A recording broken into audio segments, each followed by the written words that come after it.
Hello, নমস্কার। সকলে কেমন আছেন? চুমুরস হেলদি হেসেলে একটা নতুন রেসিপি নিয়ে আপনাদের সামনে চলে এসেছি। আজ বানাবো তেল কই। তো কই মাছগুলো ভালো করে ধুয়ে কেটে বেছে পরিষ্কার করে রেখেছি। তো এখন কই মাছগুলো ভেজে দেখুন কই মাছ ভাজা প্রায় হয়ে গেছে। আর এদিকে আমি মশলা কি ব্যবহার করেছি সেটা আমি দেখিয়ে দিচ্ছি।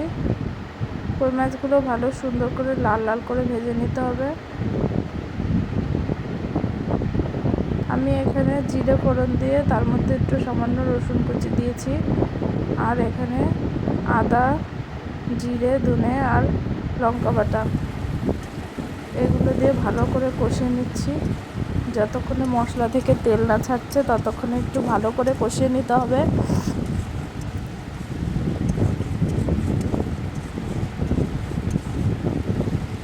তারপরে কষিয়ে নিয়ে আর এদিকে ভাজা মাছ তুলে রেখেছি। দেখুন ভালো করে কষিয়ে নেব মশলাটা। একটু টাইম নিয়ে গ্যাসের আঁচ আর একদম মিডিয়াম থেকেও লো করে নিতে হবে। তো মশলা কষানো হয়ে গেলে আমি জল দিয়ে দিচ্ছি। দেখুন জলে ভালো করে জাল হয়ে গেছে। ঝোলটা ফুটে উঠলে মাছগুলো দিয়ে দিচ্ছি। তো আমার রান্না আপনাদের কেমন লাগে অবশ্যই কমেন্ট করে জানাবেন। যদি নতুন বন্ধু হয়ে থাকেন তাহলে অবশ্যই চ্যানেলটাকে সাবস্ক্রাইব করে দিন। আর ভালো লাগলে অবশ্যই লাইক, কমেন্ট, শেয়ার করে পাশে থাকবেন। তো দেখুন রান্না তো প্রায় হয়ে গেছে। উঠানোর আগে সামান্য তেল দিয়ে ঢেকে রেখেছিলাম।